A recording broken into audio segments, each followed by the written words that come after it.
Yay! This is our last week. Woo! And this will cover this September 16 to 20 for this lecture. Of course, I'm doing advanced reading just in case those who are absent late or those who want to, go back to this lesson because they were not listening in the classroom. Here it is. So this is for week 8, okay? We are week 6 this week right now. It's September 4th. Tomorrow, week 7, the previous video. This is week 8 for the next week. After this week 8, it's already exam. Ooh! Let's start.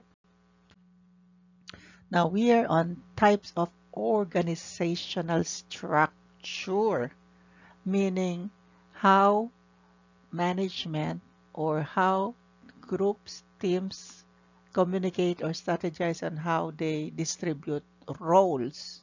Okay? Yung tinatawag na ambag sa grupo. Yan. That's called types of organizational structure.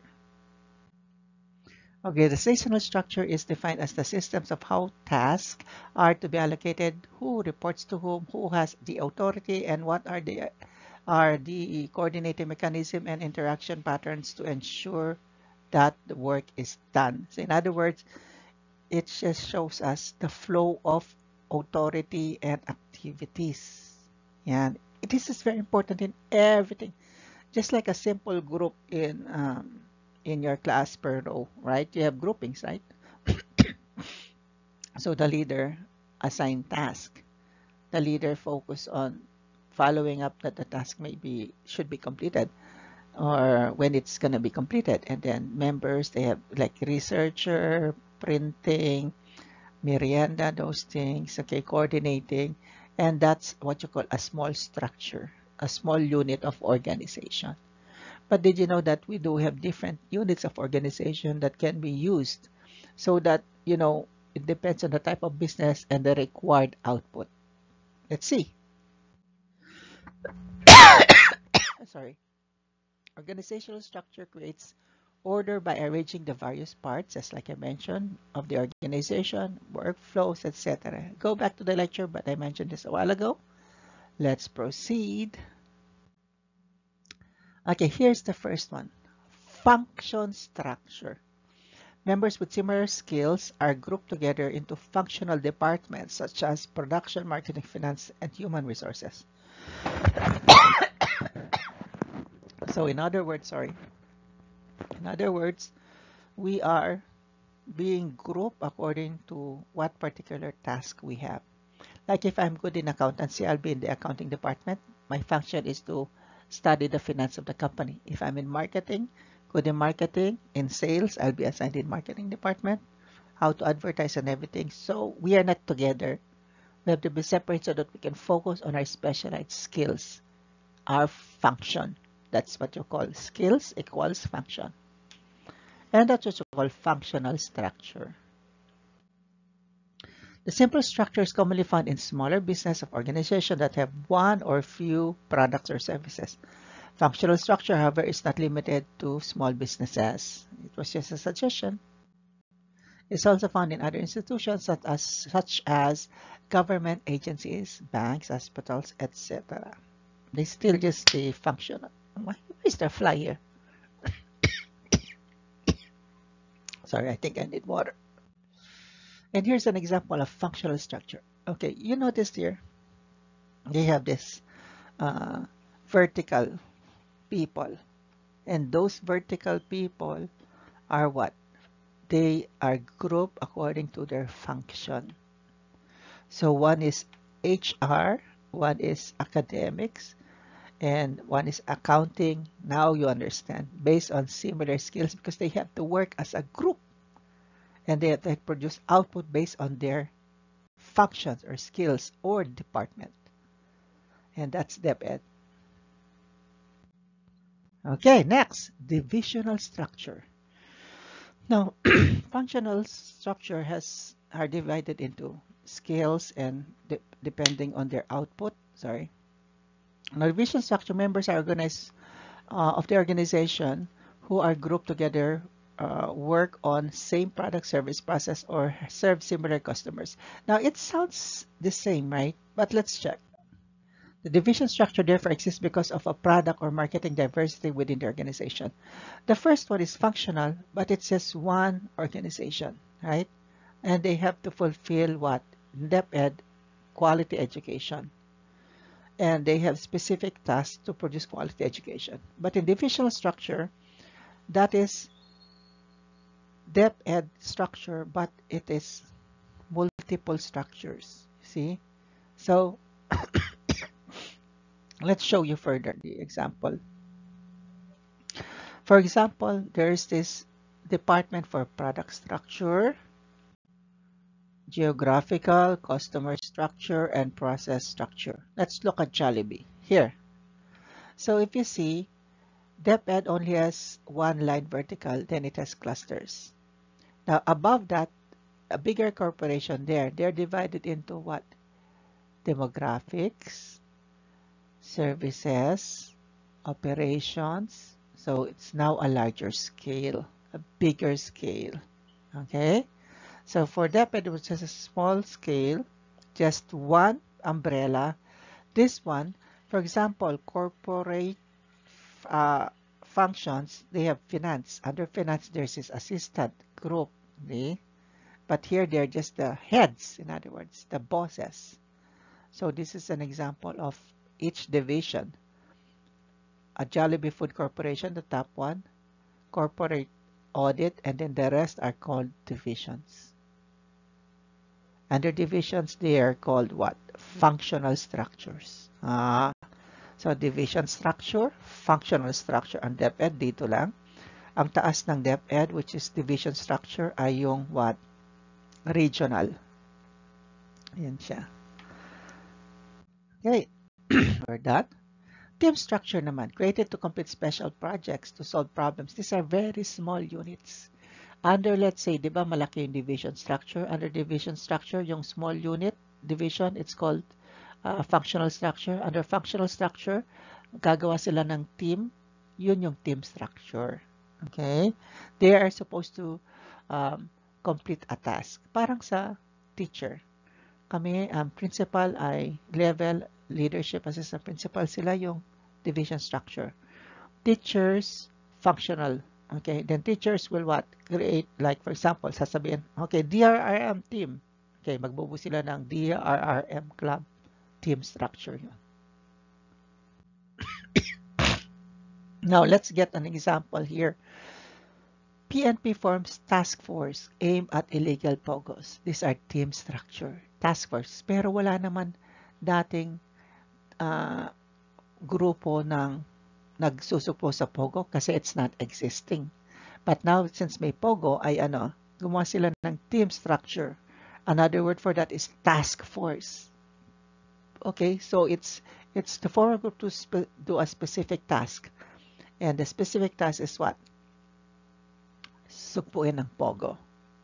And what are their functions? Okay, let's see. Small teams, what are their functions?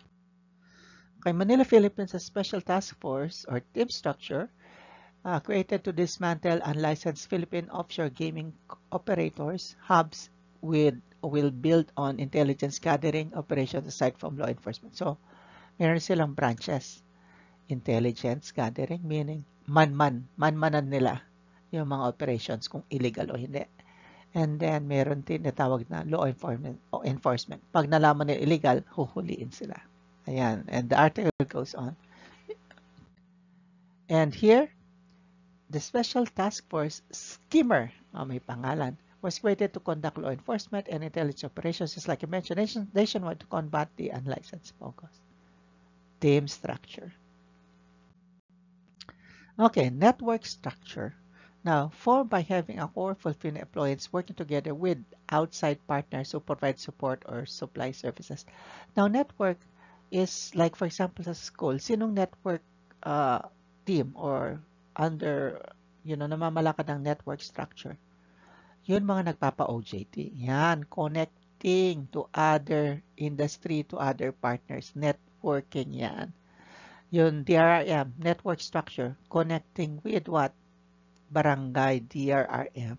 Gets nyo? So, divisions, functional structure, sa operations, division structure, marami yan functional structure, and then meron tinatawag na team structure, task force. So sila yung liit-liit na organization na re-resolve ng mga current problem or task. And pag na-solve na, mabubuwag na yan. And network structure, department na lumalabas na sa company para makikonnect sa kapwa company upang sa gayon ay what? Ma-extend yung services or yung support o yung makakagamit tayo ng equipment. Isang example yung OJT nga. Since wala tayong gano'ng equipment, mag-OJT kayo sa isang office na mayroon equipment at matututo kayo. Networking yon, network structure. Okay, here's an example of a network. Kaya ang tibay-tibay ng SM corporations because they have different networks. They have banking, they have housing, they have condo units, yan. So that they have different resources and build stronger companies. Okay? And this is the last one, virtual structure. Okay. Now everything we mentioned so far is physically connected. Physically. Virtual is connected globally outside. Usually this is IT. Well, an example would be call centers. Ayan. Virtual assistants. Ayan. Virtual structure yan. So ang company nasa US, meron silang employees connected. This is not necessarily network kasi ang network, physical presence. This is, you can also put virtual networking or virtual structure. Here's an example. See, here people are connected through the web. Basta related sa web, hindi sila physically present. They use the web, organizational chart, call centers. That's called virtual structure. Why? The boss is in a different country. The employees in a different country. The other boss is a different country, but they're connected. And that's a process, a structure. And they're connected not physically because it's through the web, internet. It's virtual. Gets ya? Okay. So that's done. We're done. Now let's go to the activity. That's the overview. Now, for this last activity, ito yung pinaka-nakakatakot kasi deadline niya 19, Thursday. With or without classes, you will pass this. Kung walang pasok, syempre, wala tayong magagawa. Pero this is a deep, let's see. September 19 deadline, pass in our class time. Things needed, pass on 1/2 of illustration board. You are going to create an organizational structure. Siyempre, papasya sa room yan. Ngayon, kung walang pasok at talagang gipit na, pwede yung picturean tapos sasabihin ko upload nyo sa drive. But as of the moment, physical structure muna tayo. Passing. So, 1/4 illustration board. 1/4, hindi 1/full ha. Ay, gagawa kayo ng organizational structure or chart. Now, same groupings that I created before. Go back to your groupings. And this is both written and performance task. No need to cover the illustration board with plastic. And there are different structures that you're gonna do. Here are them. Are they? Row 1, functional structure. 2, divisional structure. 3, network structure. 4, virtual structure. Kayo, picture nyo ang nakalagay dyan at position. And pwede nyong kopyahin yung mga examples doon sa lecture. Okay, dito sa pinakita ko. Yeah. And that's it. We're done with the first quarter. You will pass that on September 19 because exam na the following week. Kailangan kong makomplete yung class record. Don't forget, be creative. Use your skills in artistry, balancing, font. Don't forget to put pictures, your position, because we are creating what you call an organizational structure. And ito yung mga parts. Okay? So I hope this helps. And of course, I'm going to discuss this inside the room, but just in case we have no classes, you already know what to do. Okay, we have our GCs as well. You can contact me through GCs if you have questions.